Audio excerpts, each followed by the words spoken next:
we're just going to pretend the glitches didn't work because as coaches, technically this stuff's not what we're good at, but we do know how to do some coaching. And I asked you one question, and that was who you are, who is Jack, what does he do, what has he done, and that's it. And then that's how we roll. Yeah, so my name's Jack Delany. I'm the former owner of Blackdown Barbell, and I suppose nowadays I'm known as the Jew Baker. That's what a couple of people have been calling me, because I suppose people, I was there and then I wasn't very quickly, and then next thing people know that I now own a Jewish bakery, which actually, to put it out there for everyone who doesn't know, it's one of three things that I'm doing at the moment. But yeah, I suppose that's a good point, that good bit to start with. Yeah, I love it. And man, it's going to take my all to not start with that part now, because I want to do This Is Your Life and start at the start. But I just want to tell you that I'm very fond of bakery.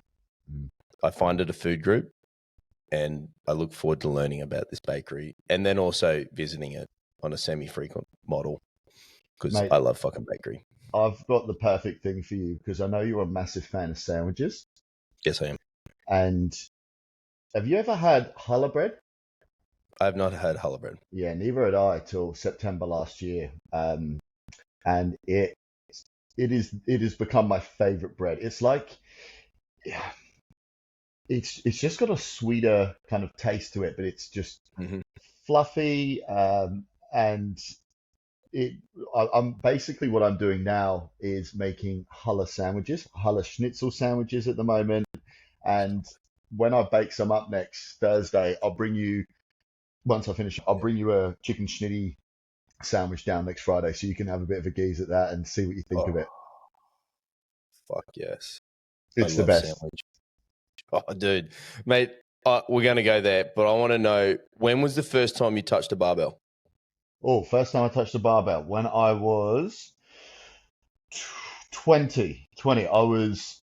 It kind of goes into the reason why I will always continue training, because back when I was in the UK in Basingstoke, I became skinny fat from, drinking too much, eating shit, and looked in the mirror one day, no chest, no shoulders, but a big old gut. And I was like, okay, I need to get myself into the gym. Need to fix that. Yeah. Was there much of a gym culture there where you were? No, fuck no. I was actually training in a college, like a TAFE, I suppose, for you guys over here.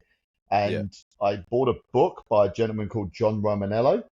Yep. And it was this whole become an alpha kind of deal. Lose fat, build muscle, increase your sex drive. All the keywords a 20-year-old Jack Delany needed to hear. 100%. And it was, do you know, it was the best thing I did for myself at the time. And I still hold a lot of, I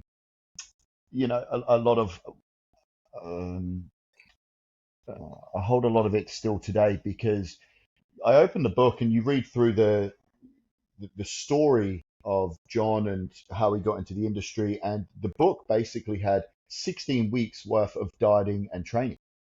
Oof. And I just followed it. It said this is phase 1, it was called Prime, and phase 2 was called Adapt and Surge, and the final one was called Complete. I still remember it to this day. Each phase had put you into a heavy calorie deficit. It was basically, just low carbs, high protein, moderate fats. Perfect. With circuit training, and in each phase you gradually built your calories up until you're into a slight surplus on your training days, a deficit on your non-training days, and every 4 weeks the program would change. And I followed it for those 16 weeks to an absolute T. It was the only time in my whole fitness career, I'm 33 now, so it's like 13 years, I followed a diet for longer than a month with the calories. And I went from like 28% body fat down to, I think it was like 18 something during those 16 weeks. And by the end, I kind of had like some form, like, the upper abs kind of area. Yeah, 18%, there's a glimmer ab on there, like the right downloads, you can see it. Yeah, with the right lighting, some like downward lighting and post-training, and that's what got me into, well, that's what kept me going, just seeing the results and enjoying it, because I had a training partner at the time. I love it. And then What were you doing for work then? Dude, what was I at the time? I think I was in debt recovery. I was working at, it was called CARS, CARS. Debt Can't remember recovery. what that was, the full title of it, but I was just on the phones calling people up about their Netflix, and I was calling people up um, about their credit card debt, which honestly made it so easy getting into the industry. Because if you can get money out of someone who doesn't want to pay you, it is Yeah. very easy when someone is coming to you with a goal that you're interested in, and then having a Yep. product that would benefit them, and then being able to sell to them. Yep. Geez, that's an interesting start. And then Dude, obviously from that 16 weeks, you just fell in love with training, saw benefit. And yeah. is that where you started thinking about a career in it, or is it still flickering around? Well, to bring you back into those 16 weeks, I wish I kept the books. One of my regrets is not keeping these books. I would sit at my desk when I was on the phone. We were just on the phone at the debt recovery, Yeah. and I had this book, and every day I would sit down and I would write out my calories, and I would write out exactly what I ate to the gram and the calorie of each meal, and I filled it out for the whole 16 weeks. That's how into it I was. And I was reading the John Romanello book while at my desk, and I was also had this other book with all the vitamins and minerals and proteins, carbs, fats, writing down exactly what each of them meant. And I had this little like I would color code each section. Mm. Super like I've never done it since, but I was super organized. Yeah. And because I had so much time on, just sitting at a TV, or sorry, a computer screen, and on the phones, I had so much time to be able to do it. And as I started to, going back to your question, as I started to get um, results and progress for myself, a lot of people started asking me questions in the gym. But I was Yeah. fucking terrible, man. Like I was trying to dumbbell fly 25 kilo dumbbells, and I was probably about 70 kilos wringing wet. I can't like pec fly fucking 25s now, let alone back then when I had no muscle and I was deadlifting with a rounded back. I know I was squatting high. My pull-ups was Yes. just kind of like started at chin and then Yep. ended up, Yep. fucking forehead. But people were like, man, I'm seeing you getting results. You're here 4 days a week, and just started giving people tips alongside like training with Yep. them. Yep. And that's when I was training with my friend Calvin and James and Craig, who was my partner at the time, brother, and I lived Mm. with him. So me and him would do all of our meal prep together. Like it Oh, was beautiful. such a good time for me at the right time and a good time to get into exercise. Yep. I love that. I love origin stories of people who go to the gym. Like, before a time when we were consumed by personal bests or comps and all the other stuff that we go on to learn that can come with training, but just that glory day origin story was just you and a mate, a couple of mates, a random book that guided you, or some strange trainer that you happen to lean on, or that big Jack dude in the corner. And everyone seems to have one of those stories for the gym. There It's was just sick. two big blokes at my gym. One was called Matt, and he was super, super lovely fellow. Yep. And I took a lot of tips from him because he was jacked and he was deadlifting at the time, like, 240 for reps. They weren't, looking back at now, they weren't the best reps, but, I was always like, fuck, you're strong. And he wore the singlet and he was, muscly. So I was talking to him a lot. And this other bloke called Chris Buse, which back in Basingstoke, he was an absolute fucking psycho. He was just tatted up everywhere, tats on the face, and had been to prison. And at one Yep. point, I was chatting with him because we were deadlifting together, and he was like, oh, try these. And he put this little bottle under my nose, and he was like sniffing really hard. And I just was Yeah. like, and it like, eyes watering. At the time, I didn't know I'd been introduced to smelling salts. And he would sit there, I shit you not, and be like doing dumbbell curls, sorry, preacher curls with the barbell. And he would just be had this Just thing up his nose, just sniffing it and then hitting the curls. And every time I'd see him before he'd do a set, he'd be ragging on these smelling salts. And I was like, what is this stuff? So, yeah, that was the first time I'd ever been introduced to them. I love that. I love the idea of just. I mean, I don't get wound up for curls, but maybe I'm doing it wrong. Maybe like he was just it was but you don't say anything because he's got all these fucking face tats and he's got a bit of a reputation down there. But I was like, yeah, man, yeah, I have a sniff of that if that's what you tell me.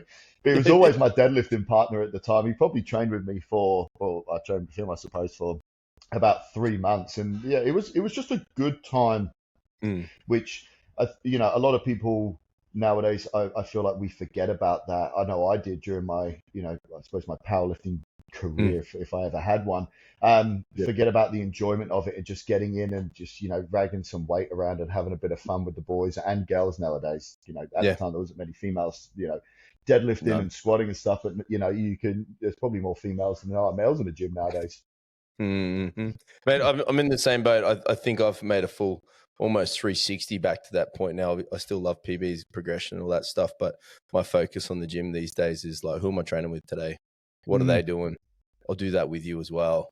And then everything else is on the after side of it. And I think you can still have the PBs, but like that thing, yeah, you're completely right. Too often we have forgotten about that concept of fun and enjoyment that we all had in that first 3 months, 6 months, 12 months before we started learning about all the other things that can come with the gym, right? Yeah, all the other pressure, it comes with pressure going into comps and doing back-to-back comps. Like we think about it, like both me and yourself took lifters to states and nationals and worlds last year, and it comps in between, and that can be. It's I suppose it's more mentally taxing than it is physically taxing for people nowadays because you're basically just in prep for a whole 12 months, and it really can suck the enjoyment out of suck the enjoyment out of training because you've forgotten about I don't want to say why you started in the first place, but just the enjoyment of exercise, which I think where me and you are both at, because I see you on Instagram. I saw you doing abs and I've seen you doing hill runs. Yeah, bro. And I'm like hybrid athlete. Fucking hot, yeah, hybrid as fuck, yeah. Pushing the pram up the hill and stuff like that. But and that's where I'm at the moment. Like I don't want to it's kind of skip ahead, but I'm doing only training 3 days a week, but I'm getting back into my football, so I'm running again now. Oh wow! I remember when I ran. I was like 70 kilos as well. Dude, I only started last Monday, and I'm fitter than what I thought, and I put that down to some of my training prior because I haven't competed since Nationals 2023 at Capo. I put that down to my training of a little bit more higher intensity kind of stuff, but I wasn't as unfit as I thought. But God, man, trying to run around when you're 108 kilos is fucking hard. Like I was just like, I'm heavy and I need to drop some weight now.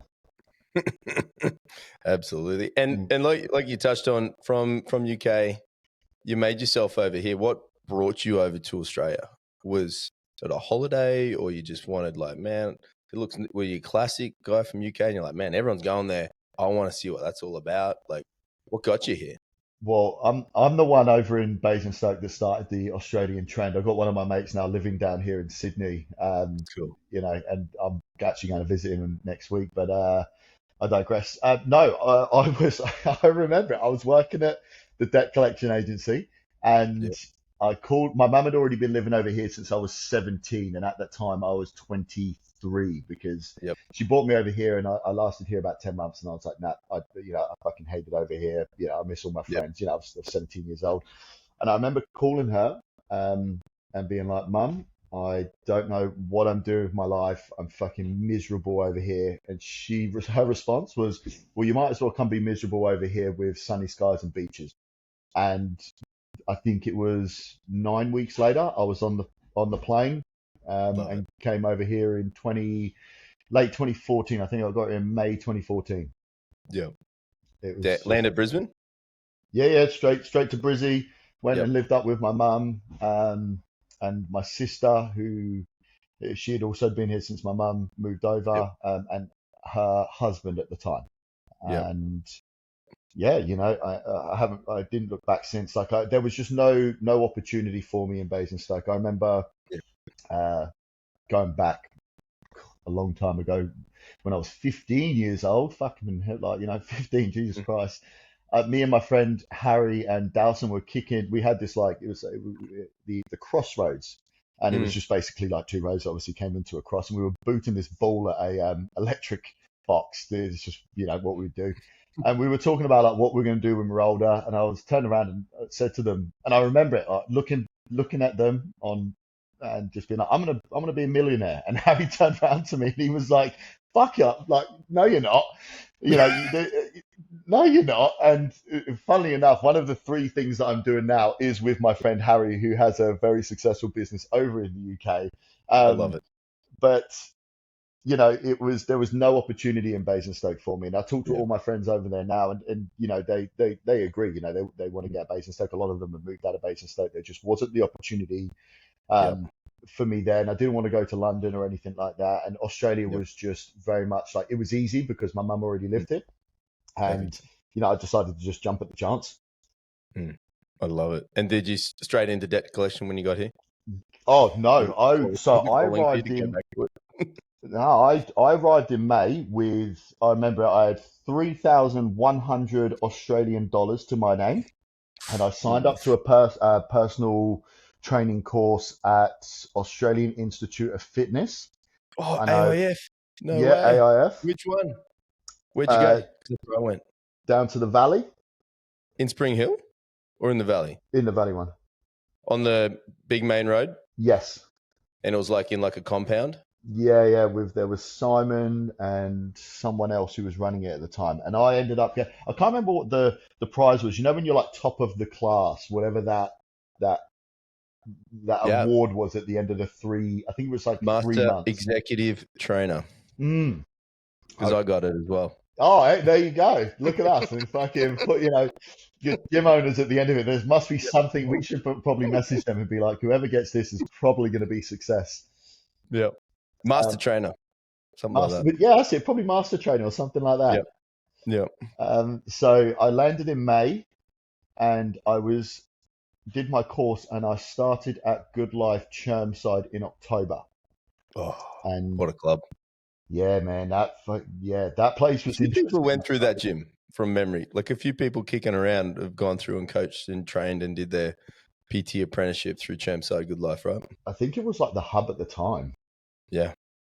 And at the time I was living up at Narangba where my mum still lives, and I would drive this shitty Ford Festiva down to Chermside every day. And I remember, I think you get 4 weeks rent free. Oh yeah. And classic. I was shitting my pants because I was always worried about paying for petrol. And when I signed up my first client, you do they get 3 training sessions for free. And my first client, we don't talk anymore, but my first client was Andrew Lang. No way. Yeah, man. I called him up, and I shit you not, you can ask him about this. I called him up and I was like, hey, you haven't been in the club for X amount of weeks or months. I was just wondering if you're interested in personal training. And he went, well, I just got made redundant, but yeah, I'm up for it. And I was like, fuck, like, that's not good. Like, dude's just been made redundant. But whatever he had going on in his world, he signed up and started training with me 3 days a week. And I coached him for 2 years, I think. That's unreal. And and the testament to his start with you, he's still training.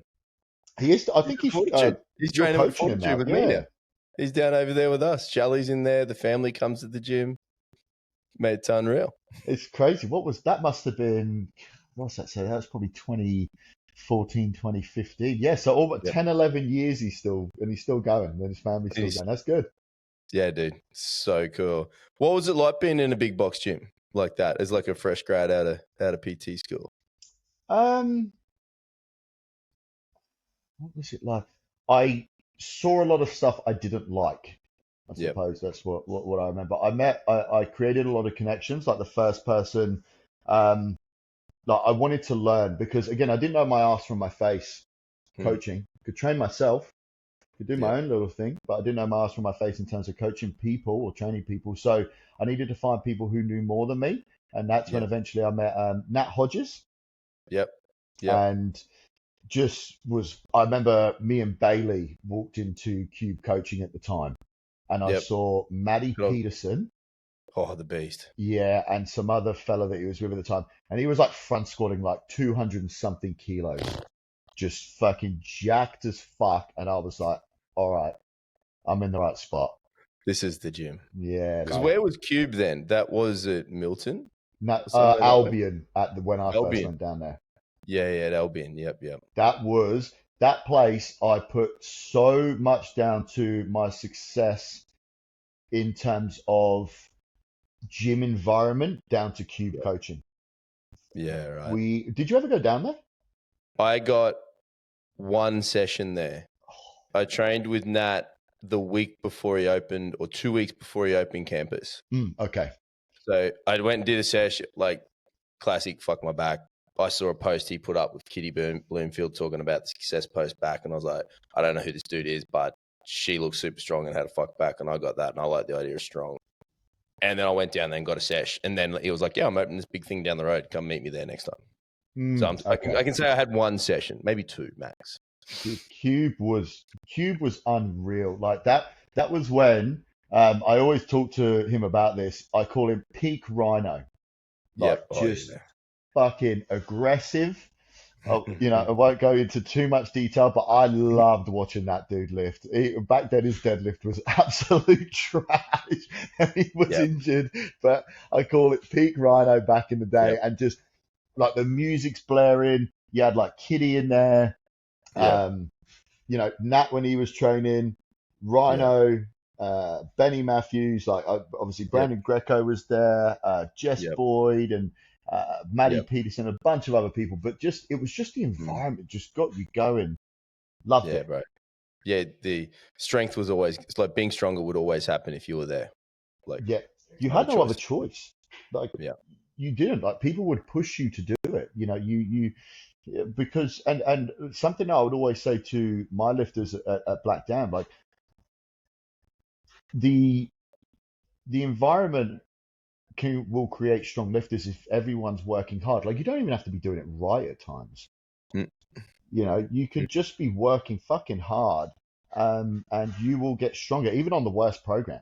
I'm pretty sure Angus Bradley put something up about that, and I was like, yep, that was me back in the day when I opened my first gym. Like, it was, I didn't have the best coaching, I didn't have the best like technique in that, but my lifters, we got stronger because everyone was pushing each other to bigger heights. Yeah, I totally agree with that, bro. And I've seen that story from many noted lifters that have been through big known strong places, and they all say the same thing. You have the question, and it's like, if you trained a different model in that environment, what do you think would happen? And they all say the same thing. It wasn't necessarily the model that got us there. It was the place and the culture of that environment, just all of us going together is what got us strong. And consistency. Like, I built, I suppose, a big pillar to Black Dam and why it continued to be a success and get people stronger was because of the environment, in terms of the accountability. Because if you know that you've had a shitty day at work, and you don't want to go to the gym, but you know that 6 of your training partners are going to be there, so say Monday, Wednesday, Friday, 5 p.m. they're going to be there. They don't give and they don't give a fuck what you've had on the day. Like, you've had a bad day, shut up, get in the gym. And you do it, and once you're there, you're like, okay, I feel better now, and you're like, okay, my bad day's gone. Yeah. Exactly right. And then if you did miss that one, I'm sure you'd have that thing that we got at FB where there'll be a check-in, and it'll be, maybe a warm hug because you've had that shit day, but at the same time, like, just move on from that shit and you'll be there Wednesday. Yeah, leave it at the door. I hope a couple of people from Black Dam listen to this, because we had I suppose, a bit more of a tough love. If someone didn't show up, man, we'd put someone out on the Facebook group page, like, so-and-so didn't show up, like, give them shit.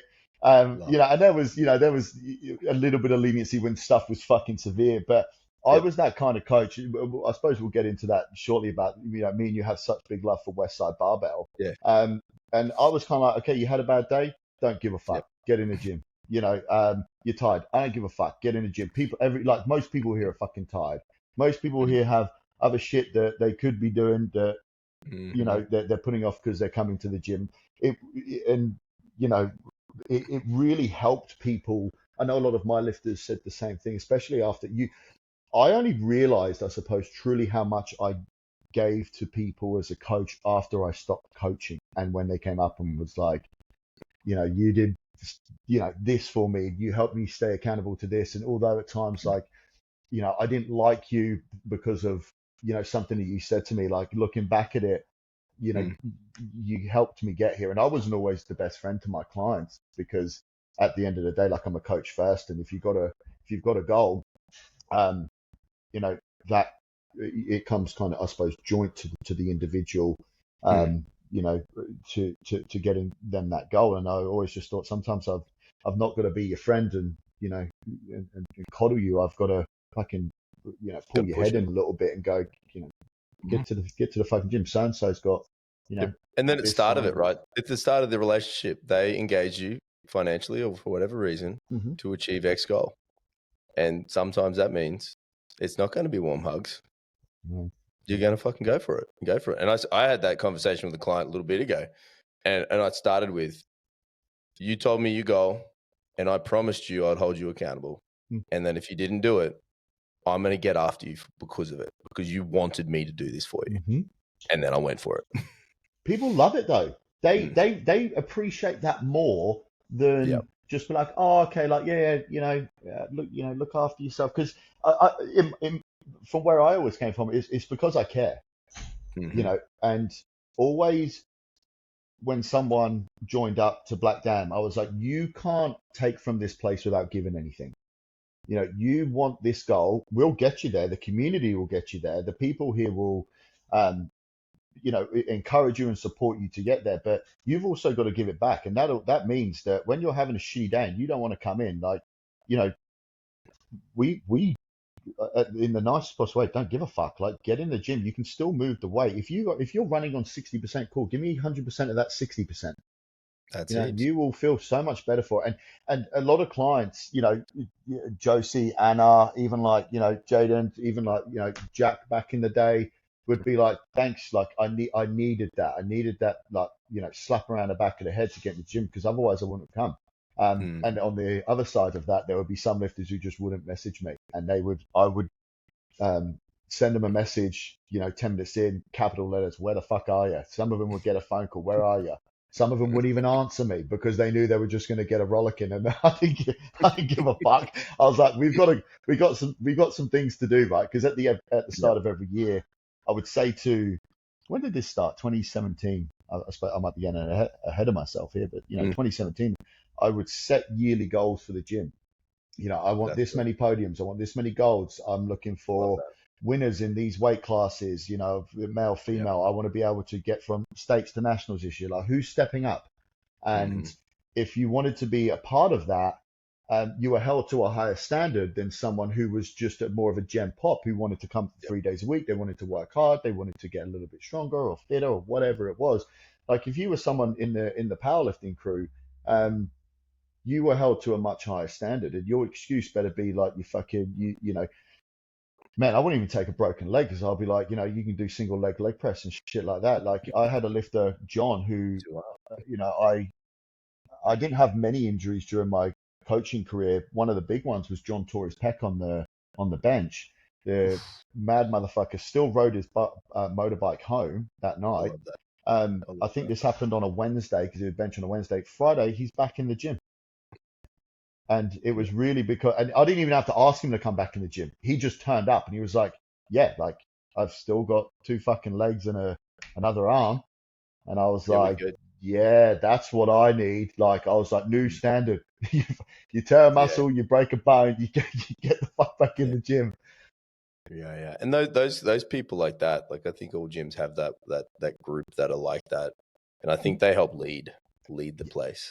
100%. And inspire those around them and bring them with them, because some people they don't know that they can do that yet, right?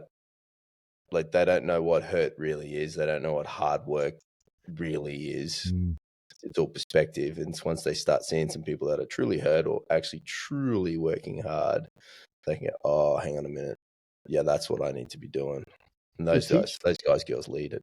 It is. It teaches the right behaviors that you want to see in a gym. You know, the new people who walk in, I would always say to them, like, you know, look for the strong people, and also look not just the strong people, but the people who work hard, and look for the same faces again and again and again, because Mm. the right behaviors are, you know, punctuality, like showing up when you say you're going to show up and on time, being consistent, you know, helping others, being there for the community. Like those kind of behaviors is what you know, builds a quote unquote community. It's fucking thrown around, Mm.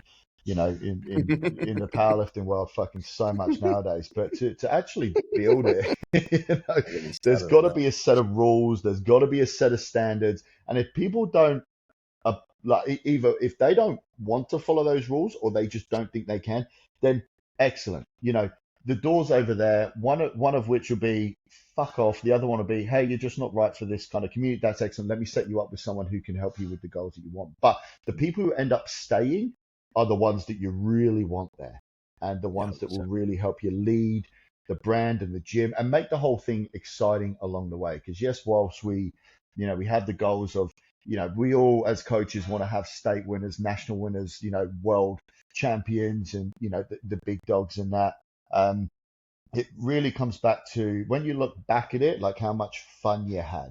That's what I mean. Yeah. Like being out of the industry now, I've got just behind here, I've got, you know, a bunch of my lifters left me their medals. I kept the Black Dam sign. I kept a whole heap of shit that I hung up on my wall as like a little bit of a memorabilia of being like, fuck yeah, I had such a good time, as well as like, you know, I've I've still got to bring those standards and behaviors to my little fucking home gym here to Yep. bust my ass when I'm in there. But Yep. ultimately, yeah, we go back to the right kind of people. I think that's set by the the owner. You know, people like yourself now owning gyms, being like, this is the Mm. standards and behaviors that we'll accept here. Anything Yep. else, sorry, Not for here. go do a good life, man. I'm very fortunate. We are very fortunate at Fortitude because we don't attract too many walk-ins. It's mostly, you know, someone who knows someone. Every now and then someone will walk through and, man, I'd like you know off the bat that this isn't the right fit. And I mean that nicely. If you're not the right fit, you shouldn't be here. You should be the place that fits you. Mm-hmm. And sometimes they're dickheads. And I give him the speech and I was like, man, look, you know, membership's actually, it's $199 a week. It's pretty expensive here. Or it's 260, something random that it's really not. But I like, man, Good Life down the road. It's a banging gym and it's air conditioned with like parking, and we got none of that stuff. Like, I don't think you like it, which is always a giggle. Yeah, and if they end up being like, "Oh yeah, I'm still interested," you're like, "Okay, all right. Well, now let's actually like talk the good stuff then. Like now, now that it's almost like a screening. Now that I've screened you and you're still Yep. not running away, Yep. now you can enter a little bit." Yeah, pretty much. And that's what we do, man. We'll joke about it and we'll be like, you know, it's 2 weeks on the house. Come and trial it. Like, fuck, that's a good deal. And they're like, oh, when do I come? I said, only when I'm here, though, because I need to watch you. They're like, oh, okay. Yeah, that makes sense. Yeah. And I'm like, and they're like, but how do I sign up? I said, you don't yet. Don't worry about it. It's 2 weeks. It's free, bro. Good deal. And then at the end of it, they're like, so I just get the application form. I said, no, not yet, because I'm actually making sure I like you. And then if at the end of that 2 weeks I don't, or the team doesn't, the community more importantly is enjoying your presence, I will find you your place, Mm-hmm. and it won't be here. And they're all just like, oh, what? It makes them want to stay more. Yeah, They exactly are, right. instead of being like, you know, from a you know a business owner to business owner, instead of them being like, okay, how much is this? They're like, here's my card, just take it, sign me up to whatever, because I now need to be here. Because you're not trying to sell them into anything. You are like, we are the gatekeeper to our own business. And I loved what you said before about being like, I need to know if I can like you and more importantly trust you, and I need to know that the community can like you and trust you. And when you're not trying to sell someone, when you're saying like, we're not auditioning for you, you're auditioning for us here in that sense, people are like, oh, I'm the one under pressure now. Like, yeah, you are, because we have a high standard here, mate. And if you want to come in and, you know, welcome, you know, for me to welcome you into my world and my people, like you've got to meet certain criteria. That might have fuck all to do with how strong you are. I would always say that to people who are joining up. I don't care how strong you are at the moment. I care I care about how you're going to treat my people, how you're going to treat my space, and what you're going to give back, because we'll give you everything, whatever you want. You follow my process, I 100% guarantee that you'll get where you want to be. But you've got to do all the things, the intangibles, borderline, tangibles with how you're treating the place, putting weights away, X, Y, and Z, going that extra mile. And people are like, oh, okay. And you haven't even, I don't even want to talk to you about money before I've actually seen how you act and behave on my gym floor. And I'll definitely get a lot of, I've had people, I used to do a lot of 4-week kind of challenges, so to speak, 4-week strength camps. And there was times when, people, I loved the person. I was like, would like for you to come on board, and they would buckle at the price, and I'd be like, okay, cool. Like, I'm not going to reduce my price or anything like that. And they would go off, and sometimes they'd come back. There'd be times when, I'd be like, you're just not the right individual for this place. There'd be times when the community's like, man, fucking, they're awesome. Bring them in. Like, we need this person. And by then, that person, again, they're going, here's my card, here's my details. Like, fucking, how do I get on board? I don't care how much it costs. I need to be at this place. And I'm like, fuck yeah, you do. Absolutely. And it's just, and that's what keeps people there. Was it a given you were going to open a gym once you'd spend some time in a big box? Was it something you just fell into? You're just like, oh fuck, now I got a gym. How'd that happen? Yeah, I suppose my story is a little bit unique in that sense. Like, I was at Good Life. I only lasted 8 months at Good Life before I was in the ear of Nat being like, dude, I fucking hate this place. Let me come down to Cube. Like, let me coach down at Cube. And he was like, nah, you're not skilled enough. Like, you gotta get, you don't have enough clientele, and you don't have this, you don't have that. And I was like, fuck you, man. So I just want to be here. I would spend all my time down there. I would spend all my time down at Cube. And then he called me one day, and he was like, hey, I know this bloke who works at a rugby club down at North Rugby Union. Oh yeah. He was like, behind the rugby club, there's a shed, and they've got gym equipment in there. And they'll give you this great deal, and there's gym equipment already there for you and stuff like that.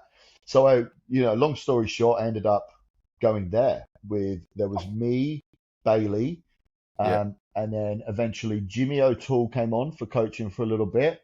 And then Oren, Royston, and Nick Jackson came on, and then eventually they went and opened Strength Camp. Strength Sanctuary.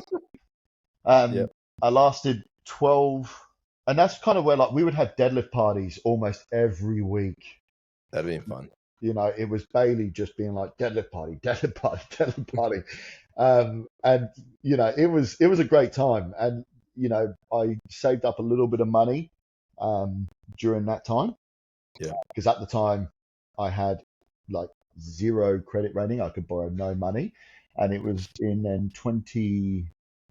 must have been late 2015 that I ended up moving into the space over at G-Bun.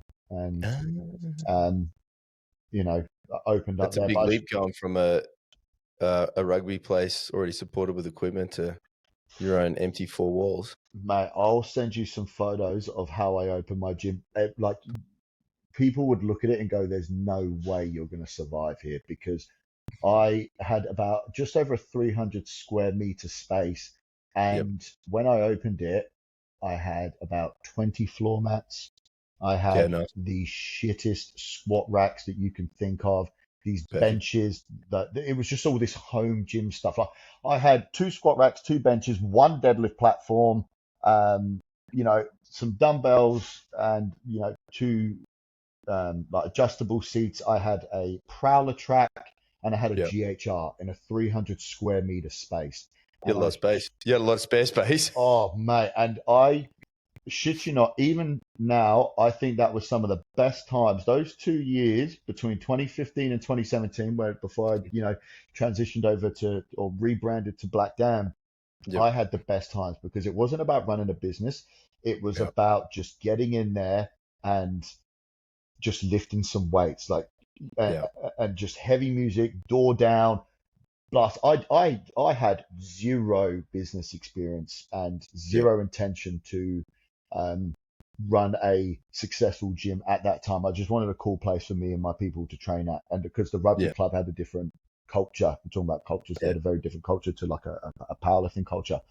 And yeah, I had some of the best times in there, just getting into it, and with the worst equipment I think someone could buy at the time. And I put that down to the people. The reason why people stayed, because just down the road, man, you had fucking Scott Wasson and Valhalla.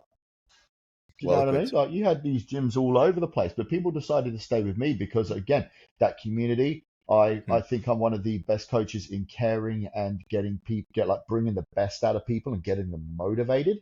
Mm. Um, and I'm pretty sure at the time, like I only had 25 coaching sessions a week, like not a lot Yep. at all. And there was me and Bailey just like, fuck yeah, Grinding. man, like, let's do it. Would have been fun training, simpler time. Oh, we would go and coach clients in the morning, and then we would either play the PlayStation or go outside and kick the football round until we had clients in the afternoon, coach, and then people would hang around. The amount of barbecues that we had just any day of the week. Yep.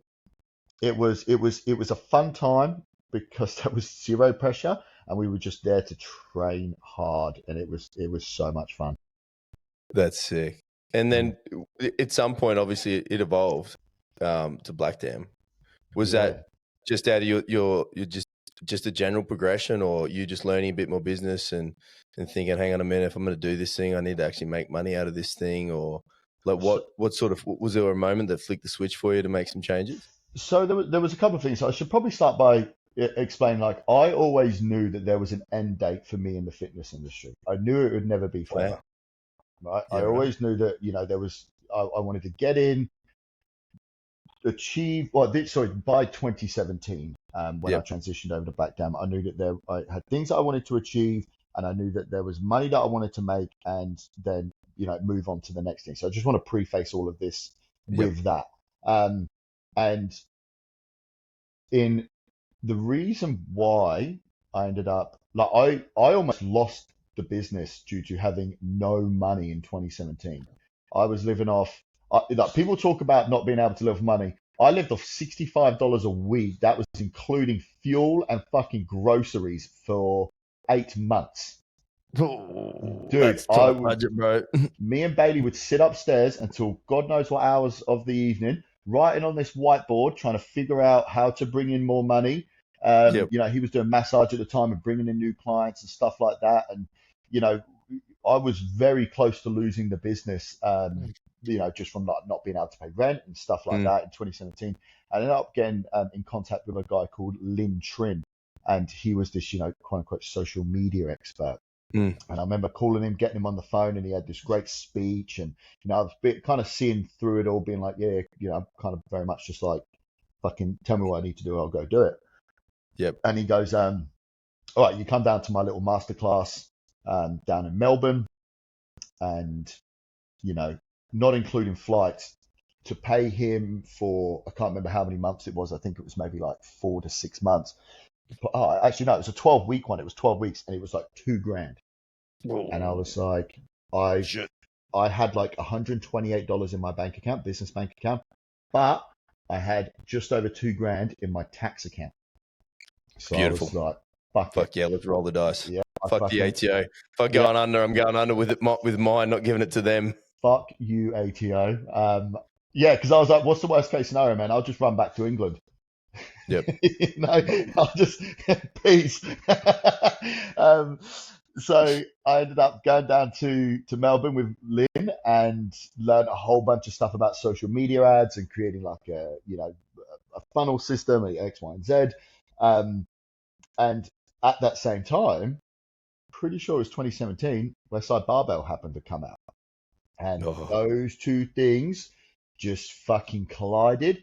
And I got this new lease of life with the business and my direction. And I remember in 2017, I wrote down all my goals for 2018. And that's when I was like, okay, I'm 35 to get everything that I want done and have an exit strategy so that I don't wind up being like, okay, I'm done in this industry now, but I've got nothing to move on to.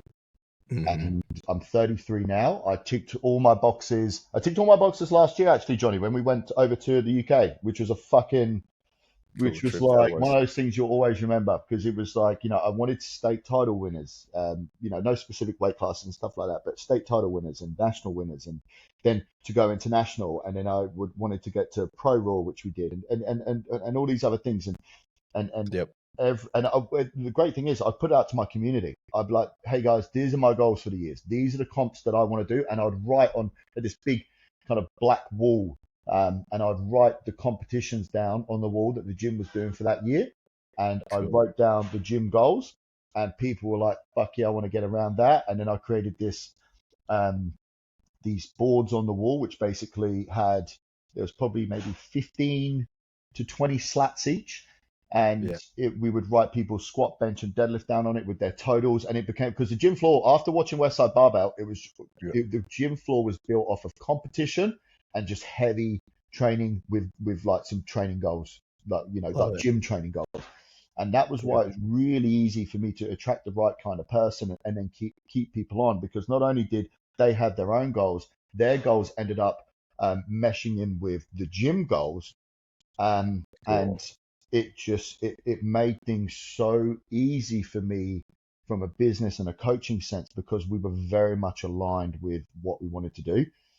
And that's when, created some, big, strong lifters because of that. Like I never, apart from Steph, who's now being coached by you, fucking Great dude, the girl's privilege going to to be, be able to carry that on for you. she's going to, like, I only started coaching her at the start of the year. Sorry, start of last year. And oh my God, that girl's potential. But apart from Steph, I didn't inherit one strong lifter. All of my lifters were brought in fresh as a fucking daisy, not strong, and just built them up year after year, because I was like, states, I want this. If you're going into states, this is what we're aiming for. Cool. I want people from states to get these totals for nationals. And I would sit down and I would write in my book, whoever signed up for whatever competition, I'd open my book and I'd write their name down, and I'd be like, okay, they're at this total at the moment. They need to be at this total to qualify. Here's their strengths. Here's their weaknesses. Here's the conversation I need to have with them. And I would call them up, or they'd come sit in with me, or we'd go to lunch, and I'd be like, this is what we've got to do. And I was like, it's not for me. It's not for you. It's for Black Dan. The overarching thing. I was like, no one's bigger than Black Dan. You're not big. Your goals aren't bigger than Black Dan. I'm not bigger than Black Dan. Like, we need to move this thing forward together. And people were just chomping at the fucking bit for it, which made, cool. things just a lot easier when, just people showing up to gym, and, longevity in terms of a business sense, keeping clients for a long, long time. I love that. That's fucking sick. Like the idea that no one's bigger than Black Dan. No one's goal is bigger than the gyms.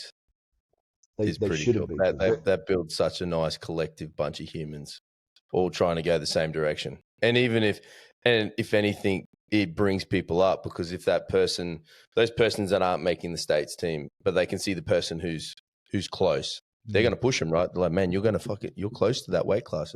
Old mate, blah, blah, blah, did this. You just need a little bit more and you'll beat them. Yeah. I can imagine lots of things like that would have been going down. Oh, the gym floor was nuts. I suppose one of the good things, fucking pat myself on the back, was just finding out what motivates people. And sometimes that's not even like a nice thing, right? Sometimes it's like, I would be on the gym floor talking shit, talking to my lifters, being like, old mate or old brother is going to beat you because they're fucking in the gym you're doing a 250 kilo leg press. Well, they're doing a 300 kilo leg press. Oh, you're trying to, bench 80 kilos and you're only doing like for a female, or, 150 for a male, like, you're doing X way. So-and-so who's like 30 kilos less than you, they're doing 5 kilos more than you on a dumbbell press. What's your fucking excuse?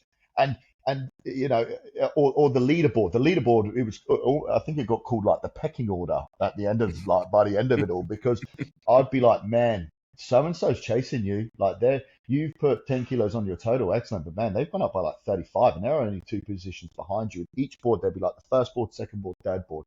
The first board would normally be like, you're really competitive powerlifters. Second board would be like people coming up and through. And then the third board would normally be for like the beginners, because it was all based on like your total. And I would be like, man, I'd sit down there on the gym floor. Me and Bailey would sit there and be like, man, I reckon if so and so does this, they can get above that person. And we would talk about it. And I'll go tell both the lifters. I'll be like, man, I reckon if you do this, you'll beat so and so. And I'll go over to so and so and be like, man, I've just told him that if he keeps doing this or she keeps doing that, they're going to beat you. And it would just like, there'd be shit talk on the gym. And I would encourage it. It very much just like, you've watched West Side, you know all about Louis Simmons and everything like that. Like, there were, mostly 90% people liked each other on the gym floor. But if you didn't, I didn't give a fuck. Are you still working hard for Black Dan?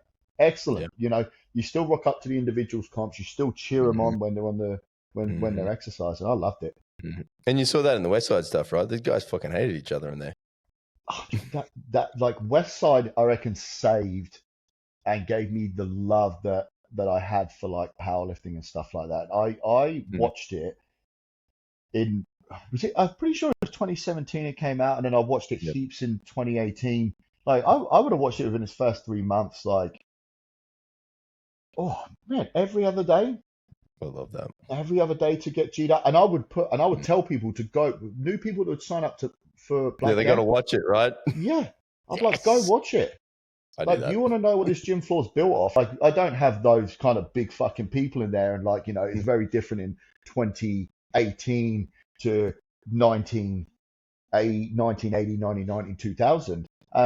But the underlying principles still apply here. And man, I would be the word is obsessed with getting the gym goals. People would just be like, fuck you, and they'd walk out the gym and drive off on a Monday. Wednesday, they'd be coming back in. And we wouldn't say anything more about it. I'd be like, ready to train, and they're like, fuck yeah, or fuck you, and I'd be like, cool man, let's go. I don't. It made things so fun, and that's the weird thing I still can't work out with Black Dan. Like, I never wanted it to be, I suppose, a huge financial success. It just like the money just came with doing a good job, I suppose. Like, isn't that funny? You do a good job, and the money comes with it. But yeah, man, like it was up until 2024. I had like started 2024. Yeah, because when did we go to Worlds in the UK? That was 23, wasn't it? Yeah. Man, I lost a lot of motivation coming into 2024, because 2023, man, going international was my last one. So right. Tick. Yeah. Done it in the UK. Nothing. Last year, so odd. I was like, I had no goal for the year, like nothing to sink my teeth into, but had the best year at States, had the best year at Nationals, had the best year at Worlds, like meaning that I had the most lifters go there. We brought back the most medals. Highlight was fucking Steph winning at Nationals on bodyweight, because like old Lucy missed her last deadlift. That was just, I'll remember that to the day I die. That was my highlight. That was my highlight. Wasn't it fucking cool? We're all standing there, and there's people telling Steph, like, people from other gyms, but they're still Queensland, and you can see everyone's eyes are looking around because everyone knows. And Lucy walks up to that deadlift and she misses it like just over the knees. Yeah. And you just saw everyone's eyes lock on Steph, because like she had won that weight class. And that's what I loved most about powerlifting. Like, it's just, always say to lifters, I don't want to go in the weight class that you think you can win or come in the top three. I want to go into the weight class that's fucking like stacked with 5 or 6 people, and let's actually have a go at this. And if we don't win, cool. What do we improve for next year? We got to work harder than. We got to work smarter than. We got to do whatever we need to do. But let's make this fun. There's nothing fun about being like, I'm definitely going to podium because I'm one of 3 people in the fucking weight class. Shit. Yeah, you want some challenge, bro. Yeah, 100%. When did you start thinking about the end date? Like you've said, there's always, through this many times, you said you always considered an end date. You always knew fitness as a career was going to be just a chunk and a period of your time before the next next exciting came. Was Mm. there a moment when you sat back and went, all right, well, time to start winding up, and this is what it might look like? Yeah, it's probably the last 18 months of Black Dam. Like what I closed in October or September. I think it was September, and then I went to below for October and that. Yeah. Yeah, it was probably about 18 months before that because what happened was, um, through the whole time from 2017 onwards, I think if anyone's going to, get into business, find yourself a good accountant, for one, because I sat down and spoke to my accountant. I was like, I want to be putting money away to be able to, make investments and, build some new things for me to be able to exit in the future. And that's why, like, people don't need to live off much, man. Like, I'll be completely transparent. Throughout my whole career with Black Dan, I was only paying myself 65,000 gross a year. It's not a lot of not a lot of money I needed to live on because I don't spend a lot because because I'm always thinking like Keep it small.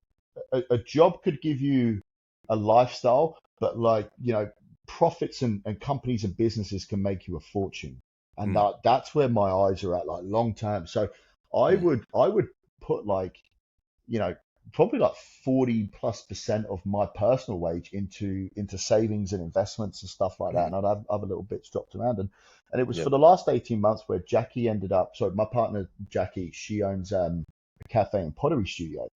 Yeah. And it was in 2022, August, she opened it and I invested in it. So, I'm not a direct owner, I'm like a shareholder within the company, but I'm going into it more. We just had a meeting this morning about it all. And so, yeah, I ended up like just 18 months before that, like when Jackie opened our space, for the years before that, I was always like, okay, like you put it out to the universe, eventually you're going to get it back, but you've got to work real hard, man. I'm not someone who likes to work, Jonny. I don't want to work. I don't want to sit on a fucking beach at Hawaii or whatever, drinking margaritas and stuff like that. I'd rather be down the pub with the fucking boys and that, like, playing some darts and pouring having some beers. Like, that's a good time for me. But, I know for me to have the lifestyle that I want to have, I know I need to work really hard right now and do these things. So first it was, investing into our space with Jackie, which is going gangbusters. Like I'm so proud of her and what she's done. She is doing amazing over there. And we've got ideas for like a second hour space and stuff like that. And then my friend Harry over in the UK, won't bore you with the details of this one because it is boring. He owns a groundkeeping business, but he wanted to create like an extension, like another arm for it, and needed an investor, and I invested in that with him. And that was all before. That all came in 2022 and 2023, so that once that happened, and then also we bought the building where our space is at the moment. And then it got towards the end of last year where the gentleman called Moti, who owned the bakery before we did, with like our space as cafe and pottery studio. So the cafe was already buying bakery goods from him. And he said like, he's it was only a passion project from him, for him. And he wanted to sell it to us. Otherwise he'd close it all together. And we just, looked at the financials and went, cool, this looks good. And there's room to grow into this. So we ended up, buying that. And then I was like, I remember I made the decision in July last year to, let the crew know after nationals. I always knew after we went to UK Worlds, I knew that 2024 was always going to be my last year. It was a tough year last year, man, like a lot of emotions. And yeah, I just knew that I had to, not just I'm done altogether, but give the crew an opportunity to go somewhere else where they could continue where they wanted to be. And I suppose long story there, that's kind of how the last 2 years have went. I think it's exciting to hear your story because I think too many coaches we see leave this industry just sit back and trash talk it, and like they left burnt out. They left or kicked out. You know, whether it was by their own choice or not, and then that broken PT, you know, the one that or coach, whatever they want to call themselves, and they just shit talk our job, our role, gym owner. Gyms and shit. You don't make money. Oh, you can never do anything as a PT. It's really cool to see your story, because your story is like somebody else who did, say, as a teacher for 15 years, and then they found passion for the next thing and left teaching the right way and went to finance or whatever the next thing is they moved on to. It's very normal for people to have careers and multiple careers over a stage of their life.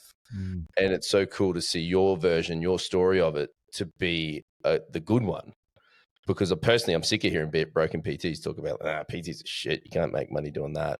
Because that's the narrative you hear too often, I think. Yeah, 100%. I think whoever the ones that say that probably didn't have the right reasons to get into the industry in the first place. You know, absolutely. like the fitness industry, I think Brisbane and Australia in terms of powerlifting at the moment is doing fantastic. I think the fitness industry as a whole at the moment is fucked. Like there's that one guy, I can't remember his name, he's blown up on social media at the moment. He's one of like the bald head Jack fellows who also does like a mastermind. He charges like $7,000 US for 12 weeks online. You get one video call with him every week in a training program, right? But it's just the reviews are fucked. I think the fitness industry at the moment is too much. How many likes am I going to get, as opposed to, you know, getting people the results. But the PTs who end up leaving, or the coaches or the gym owners who end up leaving with nothing, sometimes I think like you didn't look far ahead enough, and you know I honestly think a lot of people maybe undermine the fitness industry, thinking still it's not a real job. True that. When in reality, and people don't think they own a business. Like there's a difference between having an ABN and you know having a couple of in-person and online clients versus someone like myself and you who have a brick and mortar business, gym memberships, X, Y, and Z. Something that you can create into an asset, and then like I unfortunately wasn't able to sell my gym for reasons that I was just not within like you can't win them all kind of thing, like the things that are out of my control, like you can't win them all, cool. But you can earn, if you're a good coach and you're savvy business wise and you don't live above your means, you can earn a shitload of money and have a lot of fun in this industry if you want to, and you get a fuckload of time back as well. Yeah, I totally agree. Right. I'd always be confused at that broken P. I said, what do you mean, bro? This job's fucking sick. Yeah. Like, I love what I do. People charge like my clients have gone off to other coaches and that, and like I've heard what they're charging people, and I'm like, man, like there's online coaches that are charging people $9 less than what I was charging people to coach with me in person 3 days a week. Like, yeah, I'd run team coaching and stuff like that, but like, man, you're asking someone for potentially like, let's say $100 a week for online coaching. Like that's an absorbent, like let's be real, that's an absorbent amount of money to check in with someone, 2-3 times a week over like a video or text message. Who are you to say that the fitness industry doesn't have, like, you can't make a good bit of money in the fitness industry? I went for a massage a couple of weeks ago. $110 for an hour. That is a great hourly wage. That's very fair, right? I mean, people are charging $90 odd for 45 minutes worth of their time as a coach. The hourly wage in the fitness industry is ridiculous. I think people just don't focus on the business side of it and capitalizing and actually building a business. That's what I mean. There's a difference between someone having like an ABN and coaching clients as opposed to an actual business owner. Like, I don't understand how people don't have, like, they obviously living above their means and they need to go talk to someone about their, either a psychologist and an accountant probably over their financial fucking spending. And get to grips with it all. Yeah, 100%. Yeah, I think you can, this genuinely, like you've treated it, I treat it, and but the good ones that we know as well treated, it is a genuine career that you can do quite well financially. There's a hell of a lot of enjoyment that comes with it. It's a fucking lot of fun.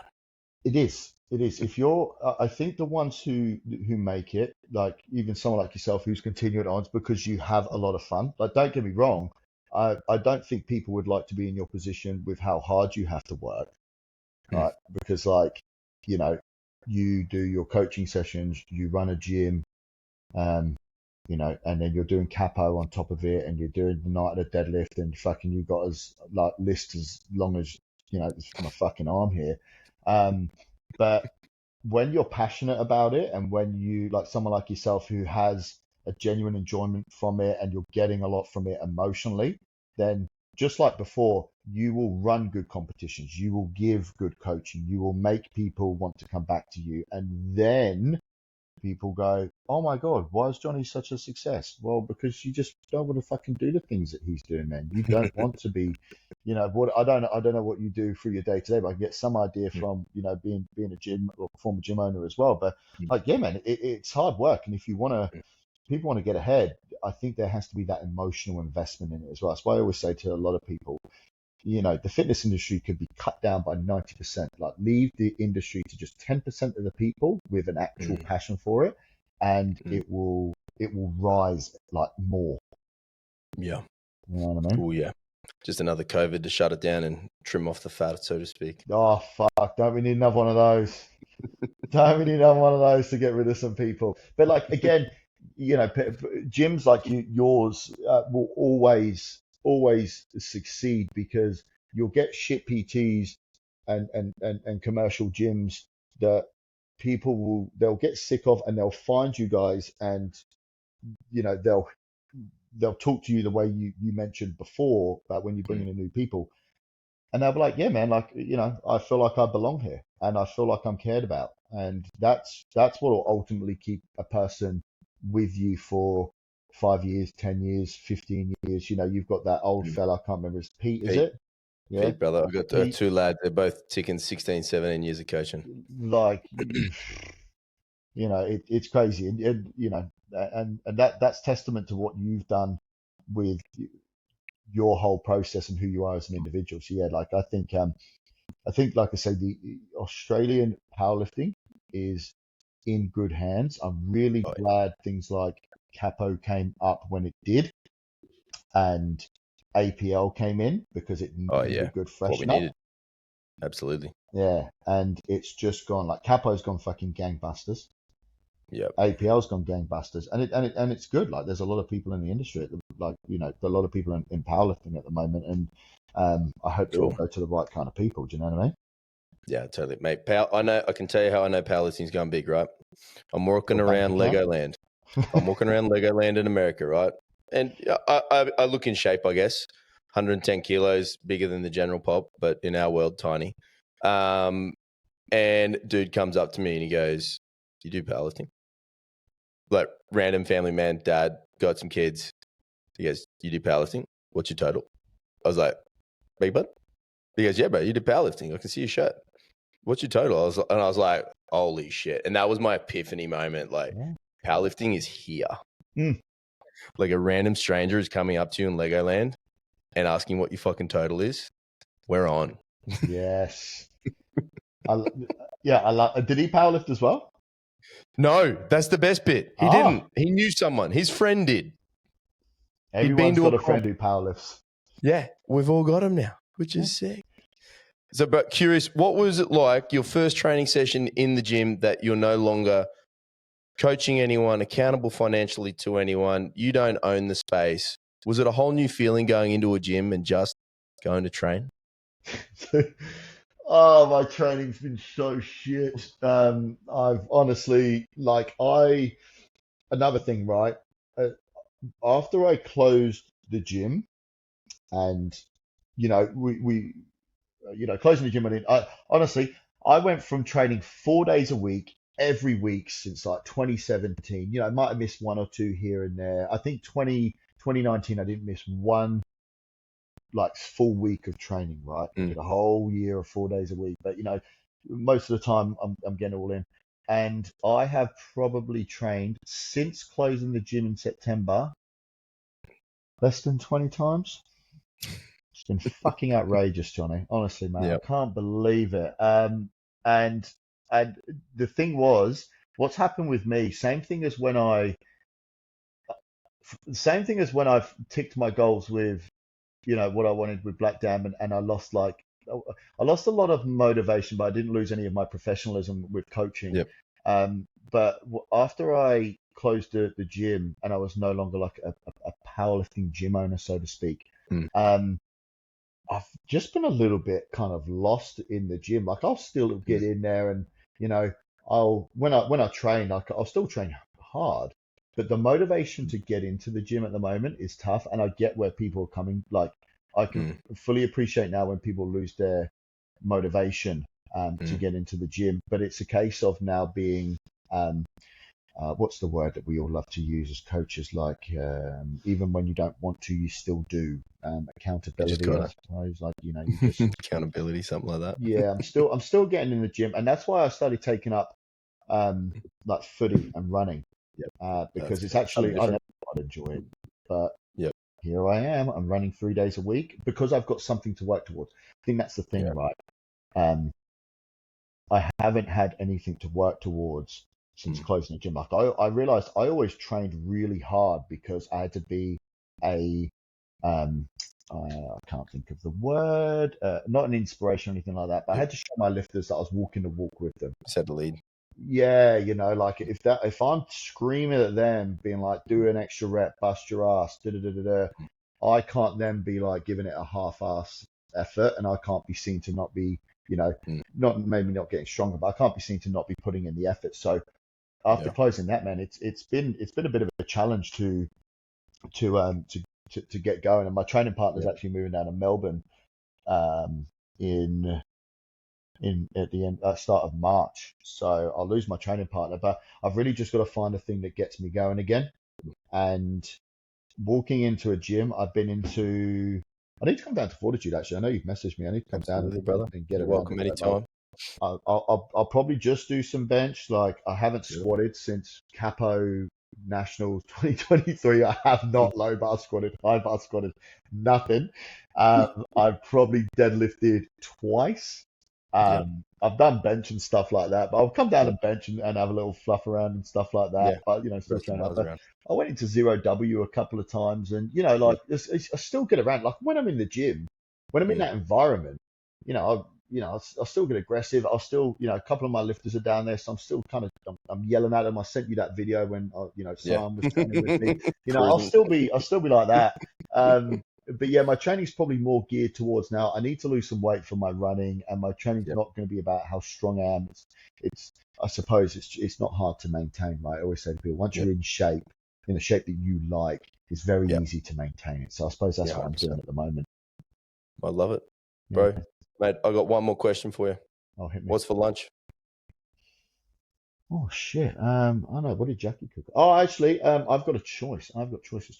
So we've got oh dude, I'm so basic with my food actually. I was just about to say it out loud. I'm so basic. I've got like mincemeat with taco seasoning on it with like some seasoned sweet potato and veggies, or I've got this like chicken and rice, like special fried rice with veggies in it. Like I'll eat the same shit till I die. I eat for that's really it. I might have some ice cream as well. Why not? Oh, actually, tell a lie, Johnny. Tell a lie. I did make myself some of my challah sandwiches. That's on. So I'm gonna go put a chicken schnitty in there, some eggplant, some gherkins, some queppy and stuff like that, dude. Yeah, I'll bring you one down next week, and I reckon it's gonna blow your mind. They're gonna be my world famous challah sandwiches. I want in, brother, mate. It's been a pleasure to have you on. Where do people still find you now, or you want to be hidden away and you don't want people to find you anymore now that you're not coaching? Let's give the bakery a shout out. Where are we? How do people find you and talk to you? So you can find me. We're only a bake to order at the moment. It soon will change, but We are Jerusalem Bagel and Bread. Yes, it is a Jewish cafe. Bakery. No, I am not Jewish, but my business partner is, so that is completely fine. That's her words, not mine. But Jerusalem Bagel and Bread. It's baked to order every Thursday. Get on there. Things that I recommend. People should try the babka, which people don't know what babka is. Go Babka. They should definitely try. We are very well known at the moment and forever, should I say, for our Jesus Christ bagels. But everything on there is absolutely fantastic and it's made prepared like fresh. Our whole thing is fresh, and you will taste the difference when you know. I've done a lot of going around to cafes and stuff like that, just trying some things, and you can really tell. Even since I've only owned a bakery since September, I can tell stuff that was baked fresh and kept well versus things that have been like kind of frozen and then pulled back out for that day. Yeah, gotcha. Man, the flavor's so different. Like my taste palate's just weird, and I feel like a little bit of a snob saying that, but whatever, I did. People can find me.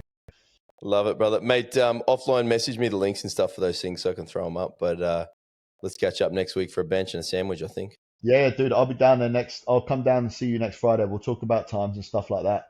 Good. Love it. All right, brother. Good to talk to you, bro. Good chat to you soon. Thanks, Jonny. Bye.